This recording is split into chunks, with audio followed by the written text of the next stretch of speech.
बच्चों, आज के इस संस्कृत के वीडियो में सभी का स्वागत है। कक्षा 7 की संस्कृत की व्याकरण की पुस्तक व्याकरण निधि का पाठ 13 जिसका नाम है प्रत्यय, इसको हम लोग आज पढ़ेंगे। और प्रत्यय क्या होता है और संस्कृत में कौन कौन से प्रत्यय होते हैं और उसका प्रयोग किस प्रकार किया जाता है, इन सब के बारे में हम लोग जानेंगे। तो यहाँ पर पेज नंबर 89 पर पाठ 13 प्रत्यय दिया हुआ है और इसमें जो है उदाहरण पहले दिया है कि पठ मूल धातु होती है और पठ का अर्थ होता है पढ़ना। पठ जो है ये मूल धातु है और पठ का अर्थ होता है पढ़ना। और जब इसी पठ में हम प्रत्यय जोड़ देते हैं तो उसका अर्थ बदल जाता है। जैसे कि पठ में प्रत्यय हमने तुमुन प्रत्यय जोड़ दिया तो ये बन गया पठितुम,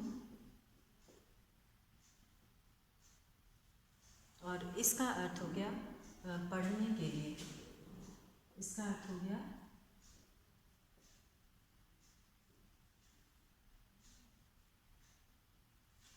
पढ़ने के लिए।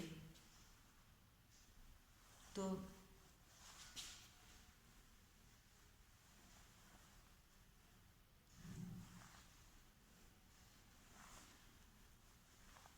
पठितुम का अर्थ हो गया पढ़ने के लिए।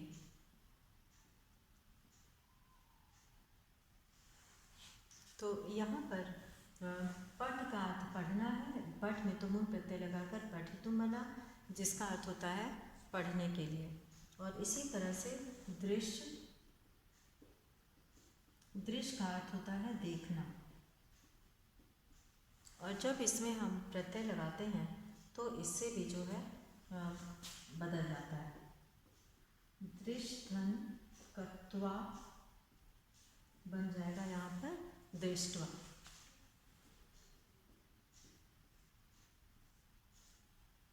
यहाँ पर दृष्टवा बन जाएगा और दृष्टवा का अर्थ होता है देखकर। दृष्टवा का अर्थ होता है देखकर।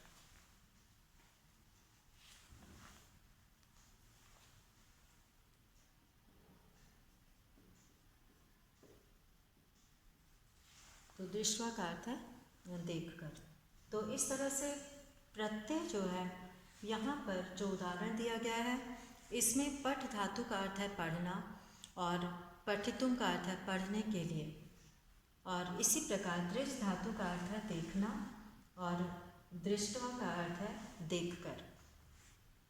तुमुन तथा कत्वा दोनों प्रत्यय धातुओं के अंत में लगाए जाते हैं और ये अंत में जोड़कर उनके अर्थ को बदल रहे हैं। तो श्रीधर मतुप श्रीमत और बुद्धिधर मतुप बुद्धिमत। मतुप प्रत्यय का प्रयोग श्री तथा बुद्धि शब्दों के साथ हुआ है। तो कहने का तात्पर्य है कि प्रत्यय लगने से अर्थ में परिवर्तन हो जाता है। तो जो शब्दांश किसी धातु तथा शब्द के अंत में जोड़कर उनके अर्थ को परिवर्तित करते हैं उन्हें प्रत्यय कहते हैं। और प्रत्यय के भेद 3 हैं, कृत, तद्धित और स्त्री। तो प्रत्यय जो है वो 3 तरह के होते हैं।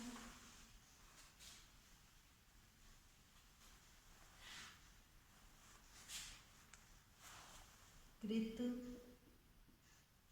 तद्धित और स्त्री, ये प्रत्यय के भेद हैं।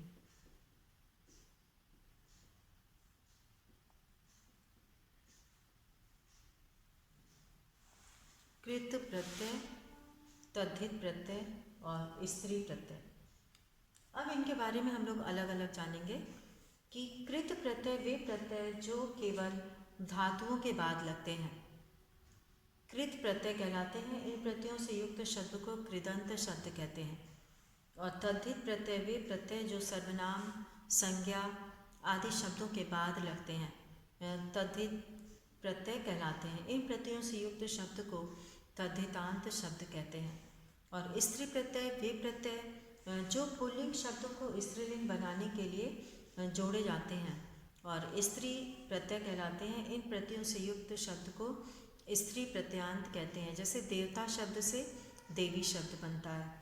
तो यहाँ हम कुछ प्रमुख प्रत्ययों का अध्ययन करेंगे, उसके बारे में हम लोग जानेंगे।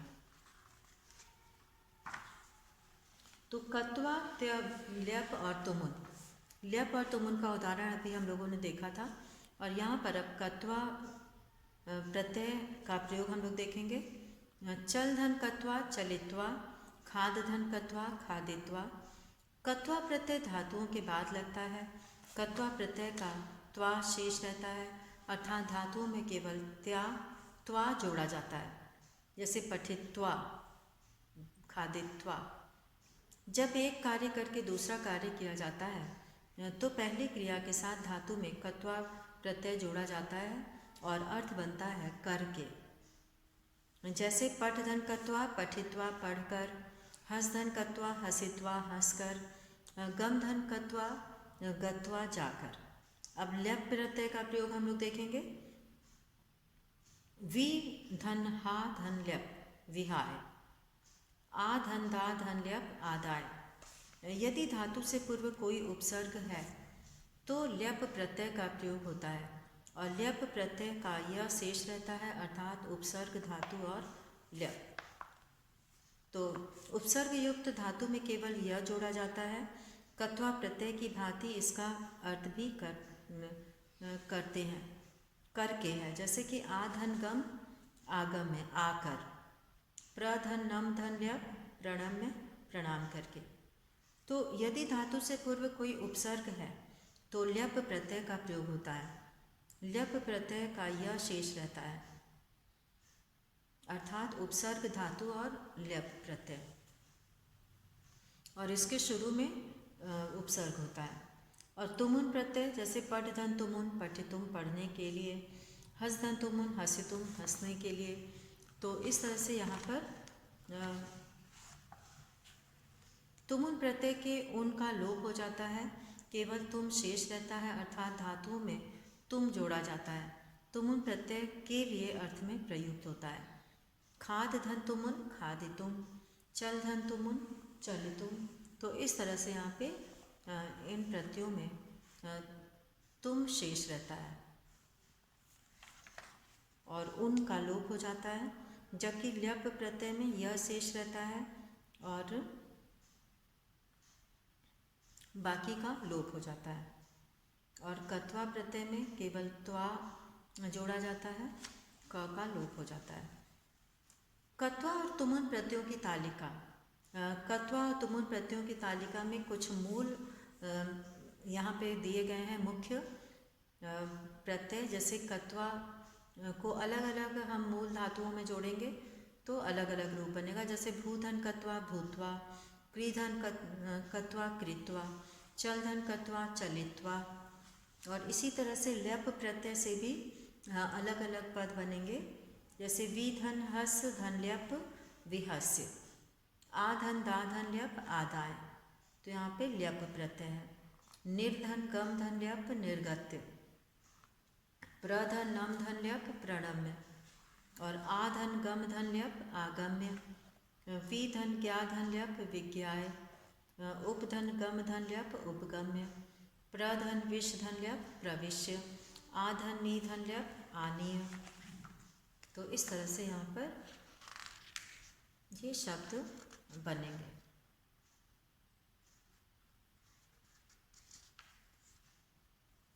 और अब हम लोग यहाँ पर कुछ अभ्यास कार्य करेंगे, और अभ्यास कार्य में हम लोग पहला प्रश्न करेंगे, निम्नलिखित में उपसर्ग प्रत्यय व धातु पृथक कीजिए।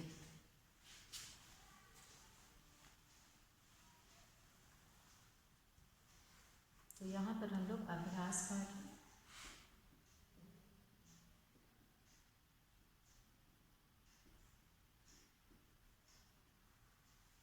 इसमें उत्तर 1 हम लोग करेंगे, और उत्तर 1 करने के लिए हम लोग यहाँ पर सबसे पहले यहाँ पे उपसर्ग प्रत्यय, उपसर्ग प्रत्यय और धातु, ये 3 हम लोग तालिका में और सबसे पहले हम लोग यहाँ पर लिखेंगे भूत्वा, जिसमें कि हमें उपसर्ग अलग करना है। तो इसमें उपसर्ग नहीं है, तो यहाँ पे हम लोग प्रत्यय लिखेंगे कत्वा। कत्वा का त्वा शेष रहता है, तो यहाँ पे भूत्वा इसलिए हो गया है। और यहाँ पे मूल धातु है भू, तो यहाँ पे मूल धातु भू है। अब है नंतुम। नंतुम में भी उपसर्ग नहीं है, यहाँ पे तुमुन प्रत्यय है और नम धातु है। तुमुन और नम धातु, नम मतलब नमस्ते करना, और विहस्य है यहाँ पे हंसकर।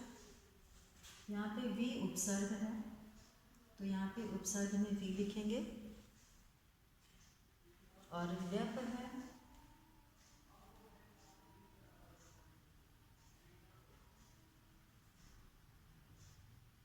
ल्यप, और उपसर्ग लगा है तो इसमें ल्यप का य शेष रहता है। और हस मूल धातु है, हस मतलब हंसना होता है। आदाय,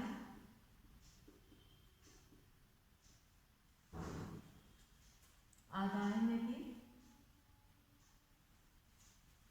आ उपसर्ग है, ल्यप प्रत्यय है जिसमें कि य शेष रहता है। और दा धातु है, दा जो है वो मूल धातु है। चलित्वा है अगला, चलकर। चलित्वा का अर्थ होता है चलकर।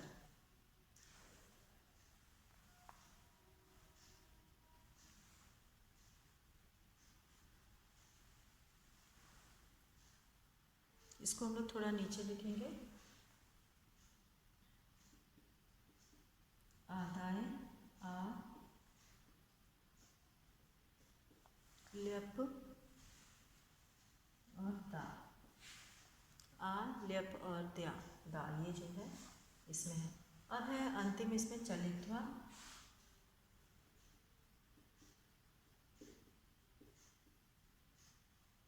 इसमें उपसर्ग नहीं है, कत्वा प्रत्यय है। और चल जो है वो मूल धातु है, तो यहाँ पे चल जो है वो मूल धातु है। और अब हम लोग दूसरा प्रश्न करेंगे। दूसरे प्रश्न को करने के लिए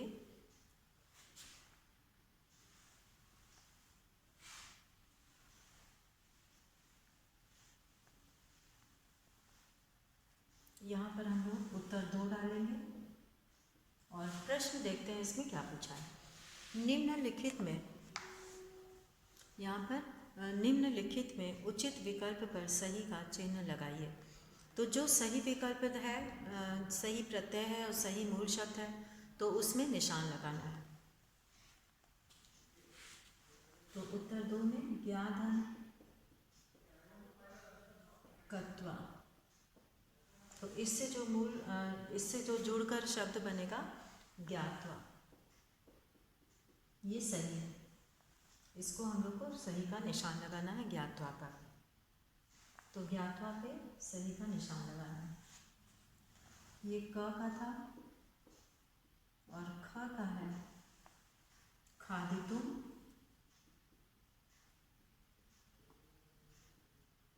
खादितुम का जो है उपसर्ग प्रत्यय अलग करना है, तो खाद धन तुमुन, ये सही है। इस पे सही का निशान लगाना है। ग है आगम्य, आगम्य में आ जो है वो मूल, आ जो है वो उपसर्ग है, गम मूल धातु है और ल्यप प्रत्यय है। तो आ गम ल्यप, आगम्य बने। ल्यप का यह शेष रह जाता है अगर उपसर्ग लगा है तो। और घ है श्रोतुम,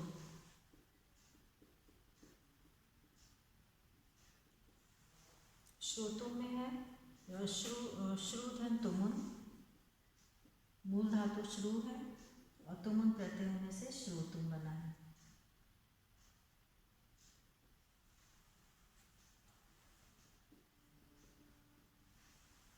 और अंगा है गम धन तुमुन,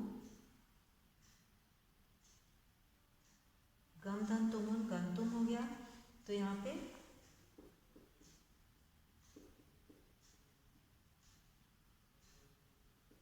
गंतुम, गम धन तुमुन गंतुम।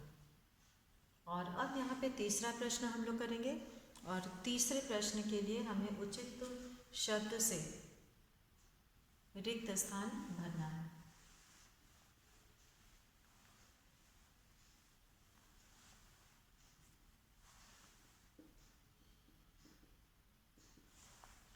प्रत्यय के भेद हैं 3, कृत, तद्धित और स्त्री। प्रत्यय शब्दों व धातुओं के प्रत्यय शब्दों व धातुओं के अंत में जोड़ते हैं।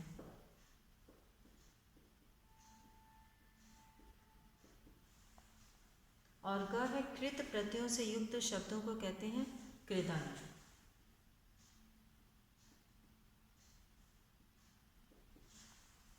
और कत्वा प्रत्यय धातु के अंत में जुड़ता है, प्रत्यय अंत में जुड़ता है।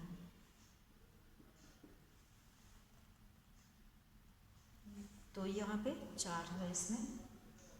और अब हम लोग अगला प्रश्न करेंगे, प्रश्न 4, उत्तर 4 हम लोग करेंगे यहाँ पे। और उत्तर 4 में यहाँ पे दिया है कि कोष्ठक के निर्देशानुसार प्रत्यय युक्त शब्द से रिक्त स्थान पूर्ति कीजिए। तो कोष्ठक के निर्देशानुसार प्रत्यय युक्त शब्द से रिक्त स्थान पूर्ति कीजिए। तो यहाँ पे चौथे के क में दिया हुआ है कार्यम, क्री और तुमुन, क्री और तुमुन मिलकर बनेगा कर्तुम। तो कार्यम कर्तुम तत्परो भव, तो क्री और तुमुन से बन जाएगा कर्तुम।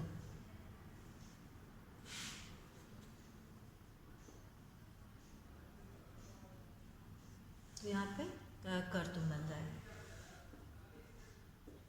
और ख में सह पुस्तकम इच्छसि, पठ और तुमुन दिया है तो इससे पठितुम बनेगा। तो खाली जगह में लिखना है पठितुम।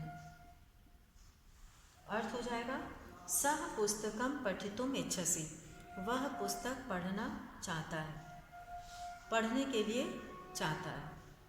तत्र स्थाधनकत्वा स्थित्वा,